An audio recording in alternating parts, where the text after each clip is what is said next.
Siaran Selamat Pagi Malaysia. Terima kasih kepada anda yang masih kekal bersama dengan kami untuk topik yang terakhir hari ini. Kami ingin berkongsi kepada anda berkenaan beasiswa yang di-Pertuan Agong oleh Seri Paduka Baginda yang di-Pertuan Agong Sultan Abdullah Riayatuddin Al-Mustafa Billah Shah pada 21 Julai lalu kepada 11 individu terpilih ini.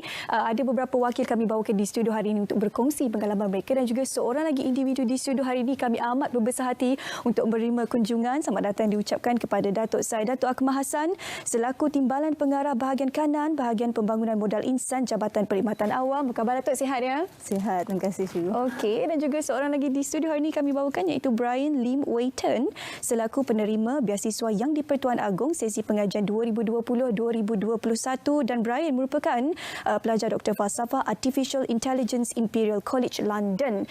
Artificial Intelligence kalau bahasa Melayu ni kecerdasan buatan lah. Apa khabar untuk Brian, sihat ya? Apa khabar, sihat? Terima kasih. Okey, kita mulakan dengan Datuk terlebih dahulu. Tak sah sebenarnya untuk kita membincangkan apa jua topik tanpa kepalanya, tanpa mukadimah juga pengenalannya. Sedikit definisi dan juga apa sebenarnya beasiswa yang di-Pertuan Agong ini, Datuk, silakan. Terima kasih atas kesempatan untuk Jabatan Perkhidmatan Awam berkongsi berkenaan dengan satu beasiswa yang sangat berprestij ya. Ini adalah satu beasiswa yang kita letak di tahap yang tertinggi ya, di mana penganugerahan beasiswa ini adalah untuk calon-calon yang sangat cemerlang ya, yang telah kita kenal pasti, yang telah melalui saringan-saringan yang sangat ketat, dan nama-nama pencalonan ini juga telah dipersembahkan kepada Majlis Raja-Raja untuk mendapatkan pengesahan bahawa 11 individu inilah adalah mereka yang sangat layak ya di negara kita untuk kita hadiahkan beasiswa yang di-Pertuan Agong ini, dengan harapan semoga mereka akan dapat menjayakan ya misi untuk memartabatkan lagi ya modal insan negara di peringkat paling tinggi, supaya mereka dapat mempamerkan kecemerlangan dan mereka seboleh mungkin dapat membawa balik ya orang kata ilmu-ilmu baru yang sangat-sangat terkini ya untuk dikongsikan, dan yang lebih penting supaya mereka dapat menjulang nama negara ya. Ini yang kita harapkan kepada 11 penerima beasiswa yang di-Pertuan Agong untuk sesi 2020 dan 2021. Okey Brian, satu tanggungjawab yang besar yang perlu digalas. Saya tahu ini adalah satu penghargaan yang cukup bermakna untuk 11 orang individu termasuk Brian sekali. Sewaktu nama disenaraikan untuk menerima beasiswa yang di-Pertuan Agong ini, apa perkara pertama yang terlintas di fikiran Brian pada ketika itu? Pertama sekali memang sangat bersyukurlah dengan berterima kasih untuk dapat peluang ini untuk melanjutkan pelajaran saya kepada peringkat yang lebih tinggi. Sebab tanpa beasiswa ini saya tidak akan dapat melanjutkan pelajaran saya. Jadi memang sangat bersyukur dan berterima kasih kepada Jabatan Perkhidmatan Awam dan juga Majlis Raja-Raja. Dan ini sebenarnya satu peluang emas yang perlu diambil oleh Brian sendiri. Apa sebenarnya perancangan dalam hidup Brian apabila ialah terpilih sebagai salah seorang penerima beasiswa yang di-Pertuan Agong selepas ini untuk menaikkan nama Malaysia di mata dunia? Betul. So kajian saya dalam bidang Artificial Intelligence dan Robotics. So bidang ini memang saya sangat minati dan saya berhasrat untuk membawa balik ilmu ini yang saya rasa sangat penting untuk masa depan negara dengan juga masyarakat untuk kita advance the future of technology in Malaysia. Jadi ini saya berhasrat untuk buat. Penting sebenarnya sebab sekarang ni kita dalam era digitalisasi. Baru tadi kita bincang bersama dengan tetamu-tetamu berkenaan bagaimana Malaysia menjadi peneraju dalam bidang digitalisasi ini. Kita ada lagi dua sebenarnya penerima beasiswa yang di-Pertuan Agong ini untuk dikongsikan bersama dengan Munawar. Silakan. Ya, betul tu. Sekarang ini saya bersama dengan dua orang lagi penerima beasiswa yang di-Pertuan Agong bagi sesi 2020 hingga 2021. Okey, di sebelah kanan saya merupakan Muhammad Khairul Hafizi Rahimi untuk peringkat sarjana, dan juga di sebelah sana merupakan Siva Sanggari Karunakaran penerima beasiswa yang di-Pertuan Agong bagi sesi pengajian 2020-2021 bagi peringkat Doktor Falsafah. Mungkin boleh kongsikan kepada penonton sekarang ini, pernah tak terjangka ataupun terfikir akan menerima beasiswa yang di-Pertuan Agong ini, lagi-lagi bila dapat bersemuka dengan yang di-Pertuan Agong, menerima secara langsung dalam kalangan 11 orang daripada seluruh Malaysia ini terpilih untuk menerima beasiswa ini? Initially saya rasa sangat terkejut sebab semasa memohon ni saya masih ragu-ragu. 20% ada confident, keyakinan diri, 80% ragu-ragu untuk dapat beasiswa berprestij ni.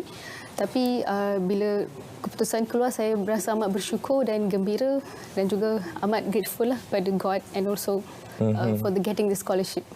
Untuk Khairul Hafizi sendiri, apa antara prosedur sebelum memohon beasiswa ini?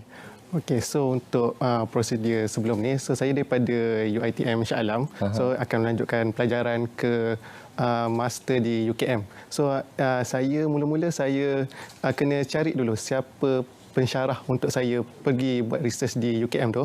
So masa dekat sana saya jumpa seorang pensyarah ni dan dia recommendkan untuk tajuk sekian-sekian ni lah.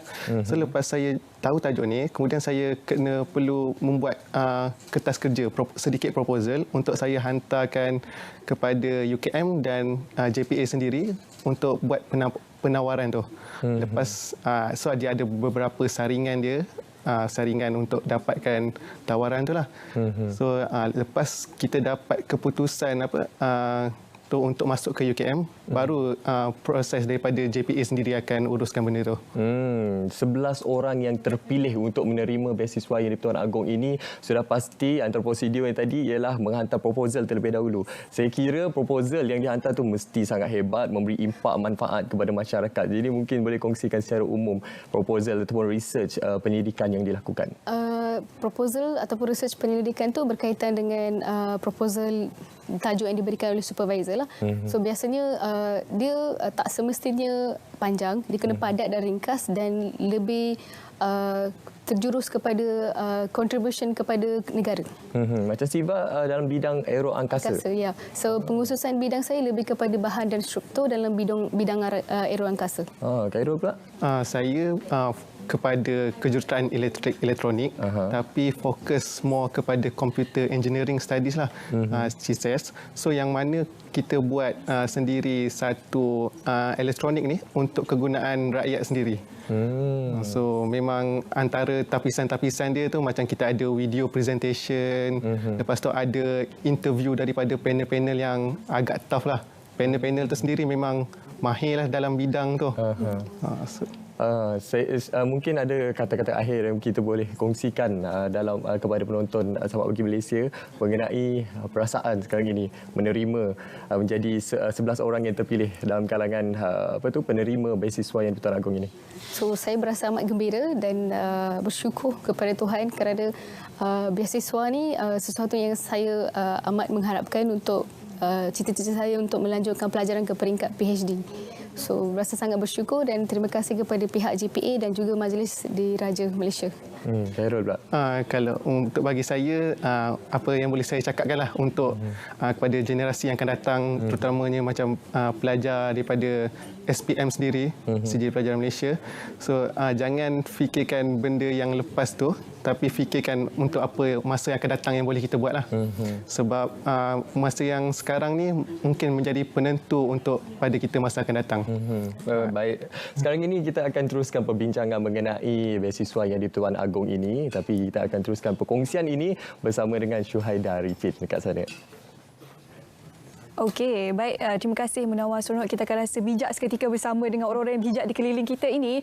Brian, mungkin boleh kongsikan juga sebenarnya difahamkan proposal Brian antara yang terpilih tersebut ialah orang kata meyakinkan para panel sehingga Brian dipilih untuk menjadi penerima beasiswa yang di-Pertuan Agong ini. Apa sebenarnya proposal yang dicadangkan oleh Brian itu sendiri? Kongsikan kepada penonton pagi ini. Kajian saya dalam bidang AI dan khususnya dalam mengaplikasinya dalam bidang robotics.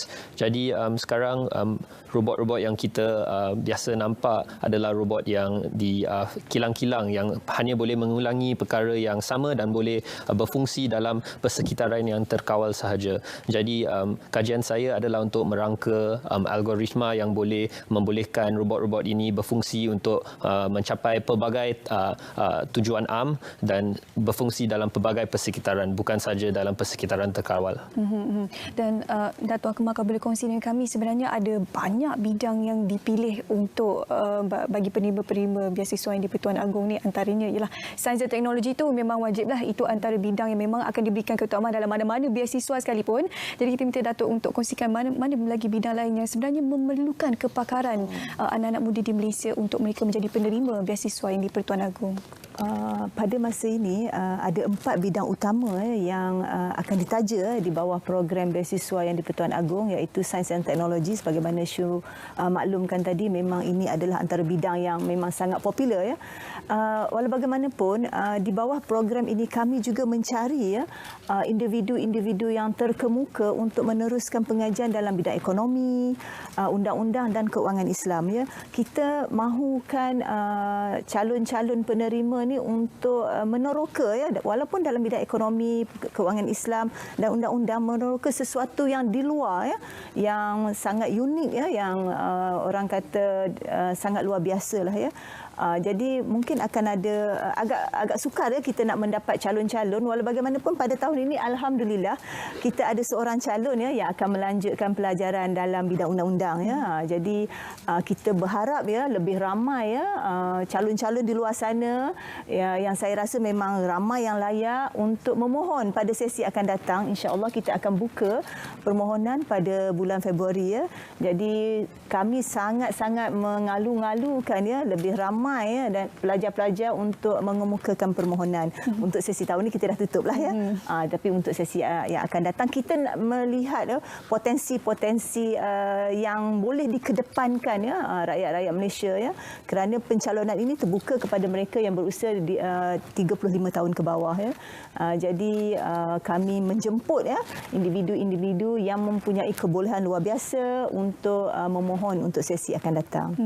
Okey, baik, terima kasih kepada Datuk hari ini bersama dengan kami dan juga Brian ya, berkongsi berkenaan dengan beasiswa yang di Pertuan Agong sesi pengajian 2020 dan juga 2021. Selain daripada itu, kami juga ingin mengambil kesempatan ini untuk mengucapkan sekalung tahniah kepada Datuk Akmal sebenarnya kerana difahamkan nanti Datuk Akmal Hassan akan bersama dengan kami sebagai Timbalan Ketua Pengarah Penyiaran Strategik Jabatan Penyiaran Malaysia.